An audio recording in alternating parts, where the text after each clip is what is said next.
বলছে হ্যাঁ। বলে কি মূল্য দিতে হবে? তিনি বলছে হ্যাঁ আমি ক্রয় করবো। বলছে কি মূল্য দিতে হবে? হুজুর এর আমি আর কি মূল্য বলবো, যেটা দিলে হুজুর ভালো হয় আপনি দিন। তো আমার শোনাচ্ছেন ভাইরা, তৎকালীন পিরিয়ডে তখনকার জামানাতে হুজুর আমির খসরু রাদিয়াল্লাহু তাআলা আনহু ওই ছিরা খরম মোবারক দুজোড়া ৮০,০০০ টাকা দিয়ে ক্রয় করলেন। কত টাকা? ৮০,০০০ টাকা দিয়ে ক্রয় করে ওই খরম মুবারক দুজোড়া মাথায় ধরে মাথায় করে নিয়ে হযরতে মকবুলে ইলাহি নিজামউদ্দিন আউলিয়ার দরবারে পৌঁছে গেছেন। তো হযরতে মকবুলে ইলাহি নিজামউদ্দিন আউলিয়া মুচকে মুচকে হাসছেন, মৃদুস্বর মুচকে মুচকে হাসছেন। আর তিনার মুরিদ হযরতে আমির খসরুকে বলছে, আমির আজ বাবা তুমি খুব সস্তায় মাল খরিদ করেছো, তুমি খুব সস্তায় পেয়ে গেছো, বস্তায় ভরে নিয়ে চলে এসেছো। তো ৮০,০০০ টাকা দিয়ে ক্রয় করার পরেও হযরতে আমির খসরু রাদিয়াল্লাহু তাআলা আনহু বলছেন, হুজুর না, আমি সস্তায় মাল খরিদ করিনি। ও বেয়াদব চিনতে না পেরে বুঝতে না পেরে কদর ও দয়া করে আমাকে সস্তায় দিয়ে চলে গেছে। সুবহানাল্লাহ সুবহানাল্লাহ। বুঝতে পারছেন? তাহলে হযরতে আমির খসরু পীর ছিলেন নিজামউদ্দিন আউলিয়া, মকবুলে ইলাহি নিজামউদ্দিন আউলিয়া, আর মুরিদ হচ্ছেন আমির খসরু। এমনই মুরিদ তিনার খরম মোবারকের খুশবু পেলেন। আপনি আমি কেমন মুরিদ, পীর ও মুর্শিদ স্বয়ং এলেন, আমরা বুঝতে পারলাম না। তো বোঝা গেল কি আমরা মুরিদ হতে পারিনি, আমরা ঠিকমতো পীরের গোলাম হতে পারিনি। যারা সত্যকার পীরের গোলাম হয়ে গেছে মাশাআল্লাহ, তারা ইহকালও কামিয়াব আর পরকালও কামিয়াব। জোরে বলেন না সুবহানাল্লাহ সুবহানাল্লাহ। তো আমার বাবুজি বলে গেলেন আল্লাহর রাসূলের শানে কিছু বলতে, একবার জমকে দরুদ আল্লাহুম্মা সাল্লি আলা সাইয়্যিদিনা মাওলানা মুহাম্মদ ওয়া আলা আলি সাইয়্যিদিনা মাওলানা মুহাম্মদ। আমার আল্লাহ রাব্বুল আলামিন আহকামুল হাকিমিন বলছেন, ওগো আমার প্রশংসা করবে পরে আমার প্যারা হাবিবের প্রশংসা করো আগে। কেন আমার প্যারা হাবিবের প্রশংসা করলি আমি আল্লাহ খুশি হয়ে যাই, আমি আল্লাহ রাজি হয়ে যাই, আমি আল্লাহ এত রাজি হয়ে যাই, আমি আল্লাহ এত খুশি হয়ে যাই, আমি আল্লাহ তার জিন্দেগির গুনাহ খাতা সব মাফ করে দিই। আমার প্যারা হাবিবের প্রশংসাটাই হচ্ছে আমার প্রশংসা। হুজুরের প্রশংসা করার দরকার নাই, কেন? তার গোলামদের প্রশংসা করলেই হুজুরের প্রশংসা করা যাবে। বলেন না সুবহানাল্লাহ। আল্লাহ বললেন আমার প্যারা হাবিবের প্রশংসা করলেই আমার প্রশংসা করা হয়, আল্লাহর নবীর গোলামদের প্রশংসা করলেই আল্লাহর নবী খুশি হয়। বলেন সুবহানাল্লাহ। কেন না, আল্লাহকে পাওয়ার জন্য যেমন নবী হচ্ছে মাধ্যম, আল্লাহকে পাওয়ার জন্য যেমন নবী হচ্ছেন মাধ্যম, আর নবীকে পাওয়ার জন্য আমার আলী হচ্ছে মাধ্যম। জোরে হবে না সুবহানাল্লাহ, একটু আস্তে হবে না সুবহানাল্লাহ। আল্লাহকে পাওয়ার জন্য যেমন নবী মাধ্যম, তো নবীকে পাওয়ার জন্য আলী হচ্ছে মাধ্যম, আর আলীকে পাওয়ার জন্য ওলি হচ্ছে মাধ্যম। সুবহানাল্লাহ সুবহানাল্লাহ। আচ্ছা আপনারা হিন্দুস্তানের মুসলমান বুকে হাত রেখে বলুন, কোন নবী ইসলাম প্রচার করতে এসে আপনাকে আমাকে কলমা পড়িয়ে মুসলমান করেছে? কে করেছে? হিন্দুস্তানের মাটিতে আপনাকে আমাকে তওবা করিয়ে কলমা পড়িয়ে যদি মুসলমান করেছেন, তো আমার খাজা গরিবুল নওয়াজ করেছে। আপনারা আমার গরিবুল নওয়াজ করেছেন। কজন? একটাও মুসলমান ছিল? ছিল। আপনার আমার খাজা গরিবুল নওয়াজ একটা নয় দুটা নয় করে ৯০ লক্ষ মানুষকে তওবা করিয়ে কলমা পড়িয়ে মুসলমান করেছে। আর আজকে আমরা কি বলছি, খাজার মাজারে যাওয়া যাবে না, খাজার মাজারে যাওয়া যাবে না। খুদার কসম, আল্লাহ ওয়ালাদের মাজারে যাওয়া যায়, আল্লাহ ওয়ালাদের মাজারে যাওয়া যায়। আর বিশুদ্ধ অন্তঃকরণে আল্লাহ ওয়ালাদের মাজারে চাওয়ার মতো মন নিয়ে চাইলে পাওয়াও যায়। আরে মাজার ওয়ালা দেয় না, আমার আল্লাহ দেয়, মাজার ওয়ালার ওসিলাই দেয়। মাজার ওয়ালার ওসিলাই দেয়। আমার খাজা গরিবুল নওয়াজের মাজারের সম্মুখে একজন অন্ধ ব্যক্তি প্রত্যেক দিন আসে আর বসে। তার কাজ হচ্ছে এসে, या खाजा मेरे को आग दे, या खाजा मेरे को रोटी दे। कब से मांग रहा है, কবে থেকে চাইছে। একদিন বাদশা औरंगजेब রাদিয়াল্লাহু তাআলা আনহু নজর ওই ফকিরের দিকে পড়ে গেছে। এ তো আচ্ছা বিয়াদব, এ তো আমার খাজার বদনাম হয়ে যাবে, এ তো আমার খাজার বদনাম করে দেবে। তো এমনি তো মানুষ অলির দুশমনি করছে, পীর অলিদের দুশমনি করছে, বিয়াদবি করছে। আবার যদি ফকির কবে থেকে চাইছে, যদি এর দৃশ্য দেখে আরো তো বিয়াদবির মাত্রা বেড়ে যাবে। তো বাদশা আলমগীর কি বললেন, ওই ফকিরকে ধমক দিলেন, এ বিয়াদব শোন, আমি যাচ্ছি খাজা গরিবুল নওয়াজের মাজার শরীফ জিয়ারত করতে, ঘুরে এসে যদি দেখি তোর চোখ হয়নি, তো এই আলমগীরি তলোয়ার দিয়ে এক কোপে তোর গর্দানটা উড়িয়ে দেবো, এক কোপে তোর গর্দানটা উড়িয়ে দেবো। এ ফকির তো অন্ধ মানুষ, কিন্তু হুঙ্কারটা শুনে বুঝতে পেরে গেছে এটা আলমগীরি হুঙ্কার। জোরে বলবেন না, এটা আলমগীরি হুঙ্কার। শুনে ওই শোনার পর থেকে তখন পেটের কথা ভুলে গেছে, তখন রুটির কথা ভুলে গেছে। খাজা গরিবুল নওয়াজের চৌকাঠে গিয়ে মাথা কুড়ে কুড়ে বলছেন, মাথা ঠুকে ঠুকে বলছেন, হুজুর গো মেরে কো আগ দো, হুজুর গো মেরে কো আগ দো, না তো গর্দান চলে যায়গা, হুজুর গো আমাকে চোখ দাও, না তোমার গর্দান চলে যাবে। এইভাবে ও ফকির খাজা গরিবুল নওয়াজের চৌকাঠে গিয়ে মাথা ঘুরছে, মাথা ঘুরছে আর জারি করছে, হুজুর আমাকে চোখ দিন, নাহলে আমার গর্দান চলে যাবে। বাদশা औरंगजेब রাদিয়াল্লাহু তাআলা আনহু আপনার আমার খাজা গরিবুল নওয়াজের মাজার জিয়ারত করে আর ওই অন্ধ ব্যক্তির কাছে এসেছেন। এসে বলে, এ দেখো তেরে আঁখ আয়া কি नहीं गर्दन मुड़ा दो।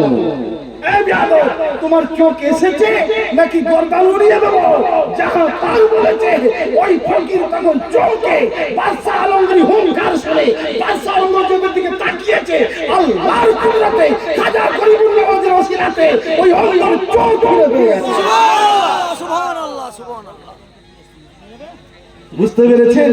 ও এতদিন ধরে খাজার দরবারে এসে নিয়তটাকে দুরকম করে ফেলেছিল। কি, এ খাজা মেরে কো আগ দে, এ খাজা মেরে কো রুটি দে, আমাকে আমার পেটটাও ভরিয়ে দাও, আমার চোখও দান করো। যখন বিশুদ্ধ অন্তঃকরণে খালিস দিল থেকে আমার খাজার মাজারে চাইতে শুরু করেছে, আমার খাজার ওসিলায় আমার আল্লাহ রাব্বুল আলামিন আমার খাজার সম্মান বাঁচাতে আমার আল্লাহ রাব্বুল আলামিন ওই অন্ধর দৃষ্টি ফিরিয়ে দিয়েছে। সুবহানাল্লাহ, সুবহানাল্লাহ। আপনারা সবাই জানেন বাদশা औरंगजेবের দরবারে সব সময় আলিম উলামাদের বসা উঠা বসা হতো, আলিম উলামাদের উঠা বসা হতো। এই বাদশা औरंगजेब রহমতে রিদওয়ান প্রত্যেকদিন শুনতে শুনতে শুনতে শুনতে ওনার কান ঝালাকালা হয়ে গেছে। উনি বিরক্ত হয়ে গেছে যে আল্লাহর ওলিরা ইন্তেকালের পরে জিন্দা, আল্লাহর ওলি বান্দারা ইন্তেকালের পরেও জিন্দা। এ বাদশা औरंगजेब একদিন খুব রাগান্বিত হয়ে, এটাও ইসকে ইলাহির খেলা, জেনে বলেন না, এ আমাদের জন্য পুরো দলিল। বলছে কবে থেকে আমি শুনছি খালি আল্লাহর ওলিরা জিন্দা জিন্দা জিন্দা, আজকে আমাকে প্রমাণ দিতে হবে। যদি আমি প্রমাণ না পাই তাহলে ওই ওলিদের মাজারগুলো থাকবে না আর তোমাদের গর্দানগুলোও থাকবে না। বুঝতে পেরেছেন? ওলিদের মাজারগুলো থাকবে না আর তোমাদের গর্দানগুলোও থাকবে না। তো বাদশা औरंगजेब রাদিয়াল্লাহু তাআলা আনহু তামাম আলিম উলামাদেরকে বলছেন, চলো আমার সঙ্গে, আমি এক আল্লাহর ওলির মাজারের শরীফে যাব, সালাম দেব, ওই মাজার থেকে যদি জবাব না পাই আমি মাজারটাকে ভেঙে দেবো আর ঘুরে এসে তোমাদের গর্দান নেব। বুঝতে পেরেছেন? এবার আলিমের দল, মুফতি, মুহাদ্দিস, মাওলানা, হাফেজ সাহেব, কারি সাহেব থর করে কাঁপছেন আর আল্লাহর দরবারে ফরিয়াদ করছেন, ওগো আল্লাহ রাব্বুল আলামিন, আহকামুল হাকিমিন, মেহেরবানি করে আপনার মাহবুব বান্দাদের লাজ বাঁচান আর আমাদের গর্দানগুলো বাঁচিয়ে দিন। বুঝতে পেরেছেন? আপনার মাহবুব বান্দার লাজ বাঁচান আর আমাদের গর্দানগুলো তার সঙ্গে বাঁচিয়ে দিন। আমাদের কি কিয়ামত শুরু হচ্ছে ভিতরে, আমাদের যে ভিতরে কি কিয়ামত হচ্ছে এই আল্লাহ পাক আপনি ছাড়া আর কাউকে বুঝাবার নাই। আপনি তো আমাদের দিলের খবর রাখেন, সবই বুঝতে পারছেন। বাদশাহ ঔরঙ্গজেব আজ খেপে গেছেন, আমাদের গর্দান রাখবেন না। বুঝতে পেরেছেন?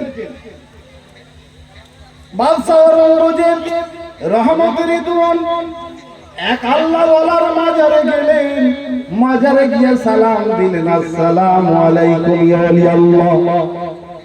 মাজার থেকে কোনো জবাব আসছে না, কোনো আওয়াজ আসছে না। আলিমের দল তরতর করে কাঁপছে, আল্লাহর ওলির দরবারে ফরিয়াদ করছে, ওগো আল্লাহর ওলি বান্দা, আপনি মেহেরবানি করে একবার সালামের জবাব দেন, না হলে আমাদের গর্দান বাজবে না। আপনার মাজারটা তো বাঁচবেই না আর আমাদের গর্দানটাও বাঁচবে না। এইভাবে আলিমরাও থরথর করে কাঁপছেন আর আল্লাহ ওয়ালার বারগাহে থেকে আল্লাহর দরবারে ফরিয়াদ করছেন।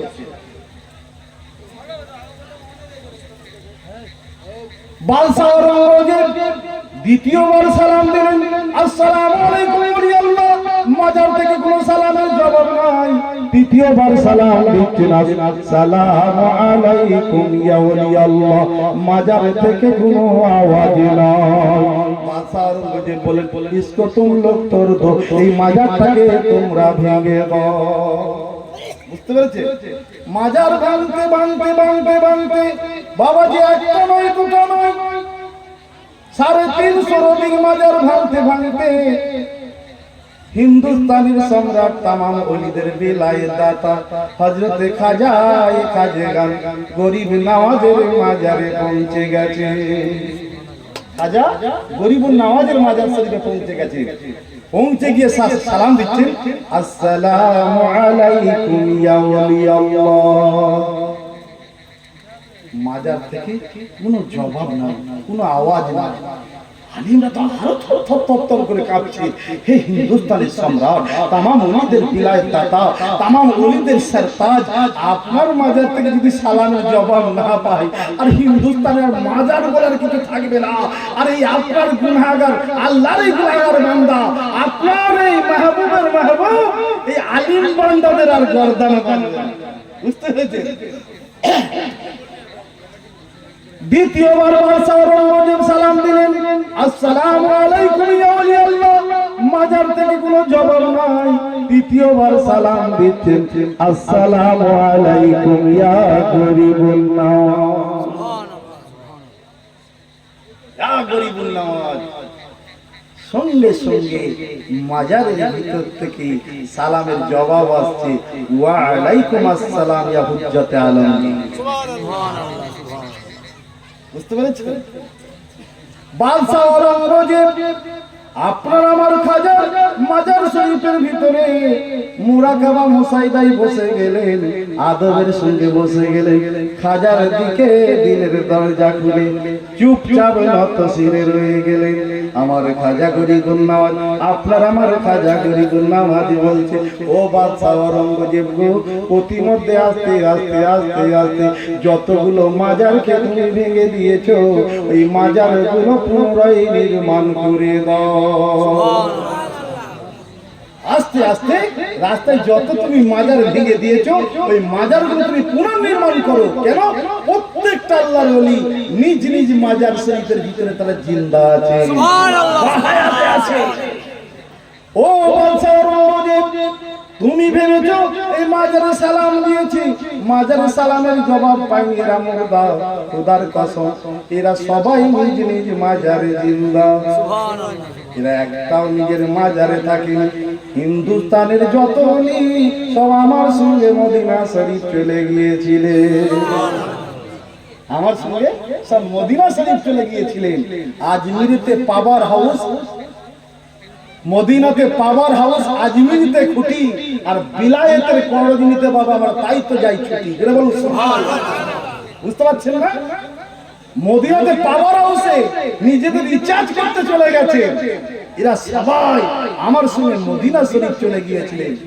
আল্লাহর প্যারা হাবিব সোনার কুরসিতে বসে মধুর জবানে এমন বাণী মুবারক শোনাচ্ছিলেন, ওনার নুরানি জবানের বাণী মুবারক শুনে আমরা তন্ময় হয়ে গিয়েছিলাম।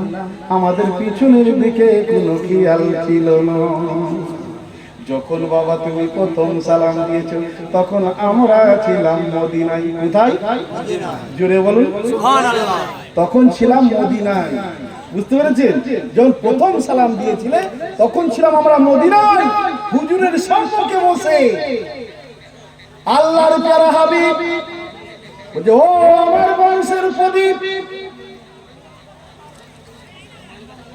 ওগো আমার খুনের খুন, আলে নবী আওলাদে রাসূল, ওগো আমার সন্তানের সন্তান, ও ভাই খাজা মঈনুদ্দিন গো, হিন্দুস্তানে বহু মাজারকে বাদশাহ ঔরঙ্গজেব ভেঙে দিয়েছে, তোমার মাজারটাকে পানা দেবে না, রেহাই দেবে না, তুমি তোমার মাজারটাকে বাঁচিয়ে নাও।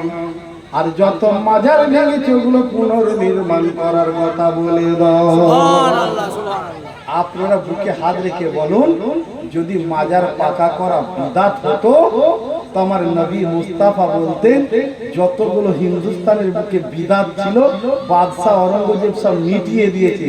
আর হিন্দুস্তানের সবথেকে বড় বিদআত খাজা গরিবুল নওয়াজের মাজার, ওটাও মিটে যাক, হিন্দুস্তানের বুক থেকে বিদআত মিটে যাবে। কথা বোঝা গেল? কিন্তু আমার নবী মুস্তাফা তা বললেন না, বললে ও বাবা মঈনুদ্দিন সব মাজারগুলো ভেঙে দিয়েছে, অবশেষে তোমার মাজারে পৌঁছে গেছে, তোমার মাজারটাকেও ভেঙে দেবে, যাও তুমি তোমার মাজারটা বাঁচাও। আর যত মাজার বাদশাহ ঔরঙ্গজেব ভেঙেছে সব মাজারগুলো পুনর্নির্মাণ করতে বলো। সুবহানাল্লাহ সুবহানাল্লাহ। যখন তুমি প্রথম সালাম দিয়েছো তখন আমি ছিলাম মদিনায়, হুজুরের মুখে বাণী মুবারক শুনছিলাম, তন্ময় হয়ে শুনছিলাম। যখন দ্বিতীয় সালাম দিয়েছো তখন আমি রাস্তায়, যখন তৃতীয় সালাম দিয়েছো আমি খাজা মঈনুদ্দিন তখন আজমিরে। বুঝা গেল? আমি খাজা মঈনুদ্দিন তখন আজমিরে। বাদশাহ ঔরঙ্গজেব একবারে খুশিতে বাগে বাগ হয়ে আমার খাজা মঈনুদ্দিন নবী মুস্তাফার দিদার করে আসছে, আর আমি খাজা গরিবুল নওয়াজের দিদার পেয়েছি। খুশিতে বাগে বাগ হয়ে ও ছিল ইটার পাথর দিয়ে বাদশাহ ঔরঙ্গজেব ওই মাজারগুলো পুনরায় শ্বেত পাথর দিয়ে মুড়ে দিলেন। বুঝা গেল? আচ্ছা আপনারা হিন্দুস্তানের মুসলমান বুকে হাত রেখে বলুন তো, বাদশাহ এই খাজা গরিবুল নওয়াজের মাজারটা যখন পাকা করা হয় তখন আপনার আমার বাবা বখতিয়ার কাকি হায়াতে জিন্দেগানি, তাই না? হুজুর তাই তো? খাজা গরিবুল নওয়াজের মাজারটা যখন পাকা হয় তখন বাবা বখতিয়ার কাকি হায়াতে জিন্দেগানিতে। আচ্ছা মাজার পাকা করা যদি বিদআত হতো তো বাবা বখতিয়ার কাকি করতে দিতেন? জোরে বলে করতে দিতেন? আচ্ছা বলুন তো তখনকার বাবা বখতিয়ার কাকি বেশি জ্ঞানী বড় আলিম না আমরা বেশি বিজ্ঞ বড় আলিম? হ্যাঁ? তো বাদশাহ ঔরঙ্গজেব তিনিও তো কম বড় আলিম ছিলেন না, তিনিও তো বিজ্ঞ আলিম ছিলেন। শুধু আলিম, তিনি হাফেজ ছিলেন, কারি ছিলেন, মাওলানা ছিলেন, মুফতি ছিলেন, মুহাদ্দিস ছিলেন, মুহাক্কিক ছিলেন, ওলি ছিলেন, আউলিয়া ছিলেন, মুজাদ্দিদ ছিলেন। জোরে বলেন না? আরে যার লাকাব হচ্ছে জিন্দা পীর, জোরে বলেন। হ্যাঁ, যার লাকাব হচ্ছে জিন্দা পীর। যত রকম ডিগ্রি বাদশাহ আলমগীরকে দেয়া যায় তবুও কম। জোরে বলেন সুবহানাল্লাহ। তিনি বা কেন পাকা করবে? যিনি শরীয়ত কট্টর পাবন্দি। তখন বাদশাহ কুতুবউদ্দিন বখতিয়ার কাকি হায়াতে জিন্দেগানিতে আমার খাজার মাজার যখন পাকা হয়, আর বাবা বখতিয়ার কাকির যখন মাজার পাকা হয়, তখন ফরিদউদ্দিন গঞ্জের শাখার হায়াতে জিন্দেগানি। যখন বাবা মকবুলে ইলাহি মাজার পাকা হয়, তখন হযরতে আপনার নাসিরউদ্দিন চিরাগি হায়াতে জিন্দেগানি। বুঝতে পারছেন আল্লাহর ওলিদের পাওয়ার।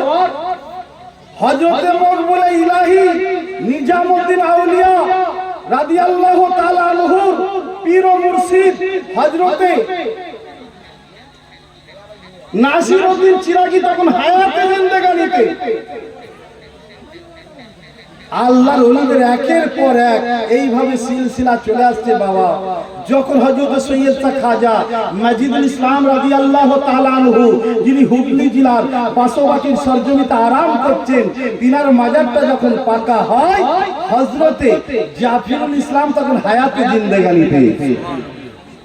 হযরতে দাউদ শাহ মাদানির মাজার যখন পাকা হয়, হযরতে জাফরুল ইসলাম রাদিয়াল্লাহু তাআলা হায়াতে জিন্দেগানিতে।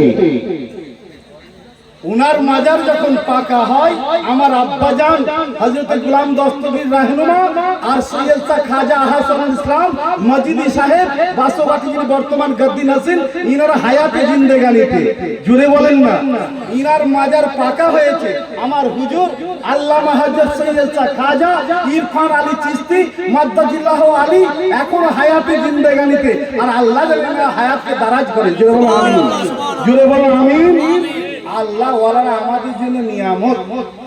আল্লাহ ওয়ালারা আমাদের জন্য নিয়ামত। একবার জনকে বলুন আল্লাহুম্মা সাল্লি আলা।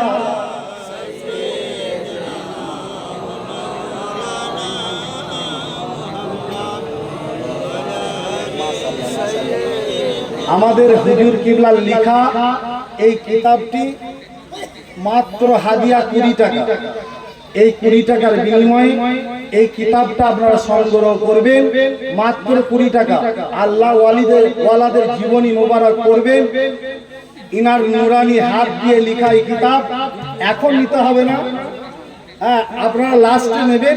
এখন মজলিসের বিয়াদবি করবেন না, আদব রক্ষা করবেন। কারণ এই মজলিসটার বড় গুরুত্ব, এই মজলিসটার বড় শান ও শওকত। এই মজলিসের নাম হচ্ছে ঈদ ও মিলাদুন নবীর মাহফিল। আর এই জায়গাটাকে রিয়াজুল জান্নাত বলা হয়েছে। যেখানে আপনারা বসে আছেন ওটাকে রিয়াজুল জান্নাত বলা হয়েছে। আর যেই জায়গায় আমরা বসে আছি এই জায়গাটাকে মেম্বারে রাসূল বলা হয়েছে। বুঝতে পারছেন? এই জায়গায় আসতে গেলে আদবের সঙ্গে আসতে হয়, এই জায়গায় বসতে গেলে আদবের সঙ্গে বসতে হয়। আর এই মেম্বারে রাসূলে বসে বসে আমাদের মতো কিছু বিয়াদব বলে কিনা নবীর বাম্মা জাহান্নাম। হ্যাঁ, আল্লাহর ওলিরা মরে গেছে, নবী মরে মাটির সঙ্গে মিশে গেছে। বলো আস্তাগফিরুল্লাহ মুআজ্জাল্লাহ। হ্যাঁ,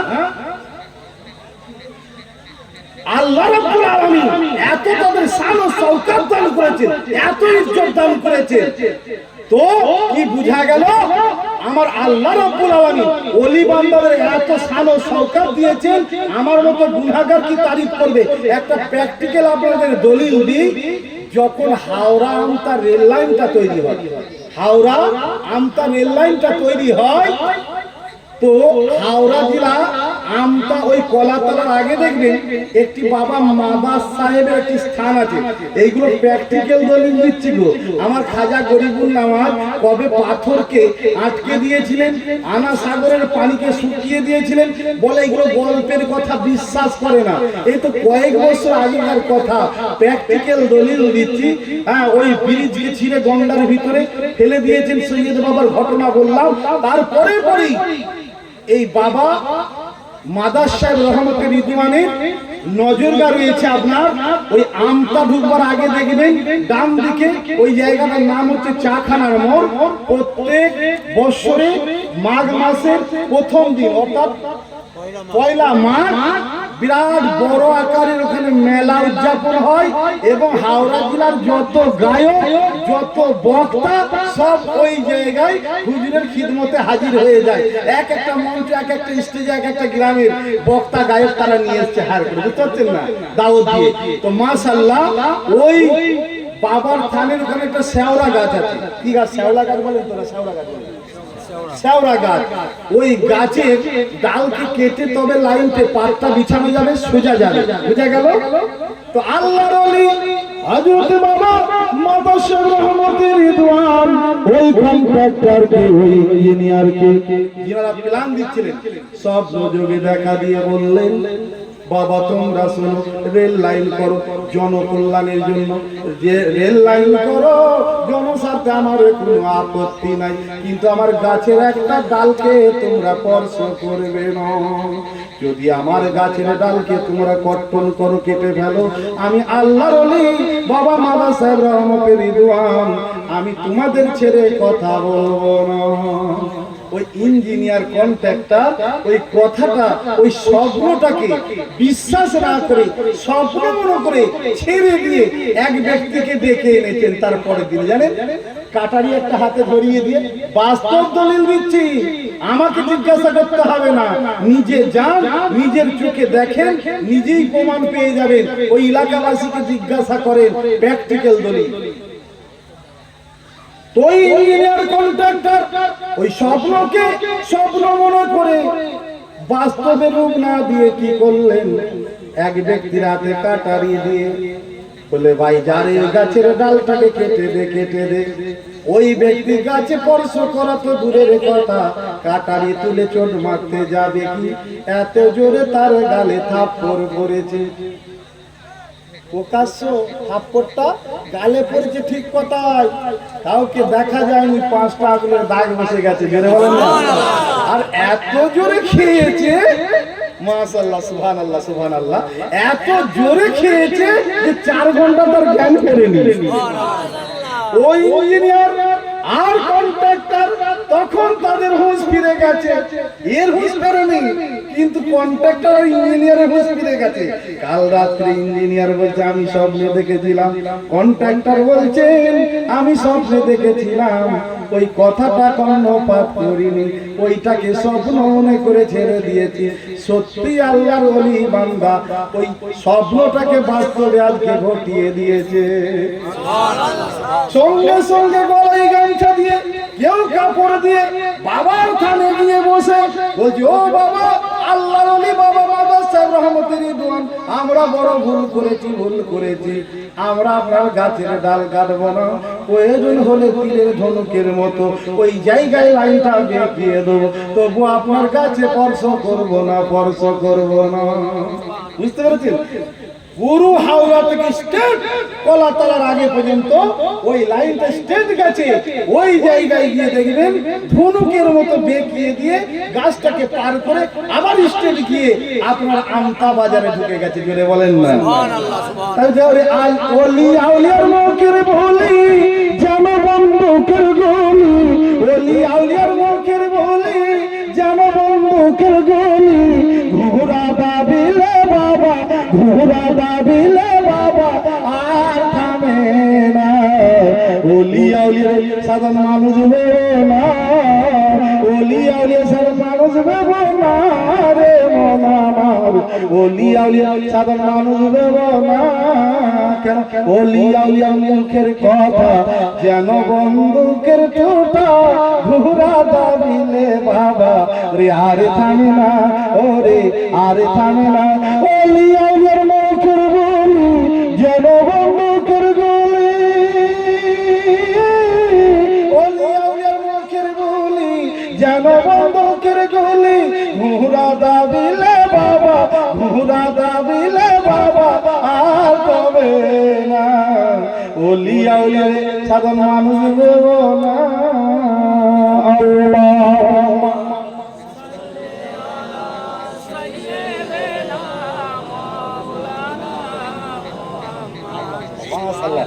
ওয়ালা আলে সাইয়্যিদিনা মাওলানা মুহাম্মদ আকরাম সাহাবার দারে, বলবেন না সুবহানাল্লাহ। ইনার কারামত আমি সম্পর্কে অবগত নয়, মাশাআল্লাহ জেনে যাব আজকে।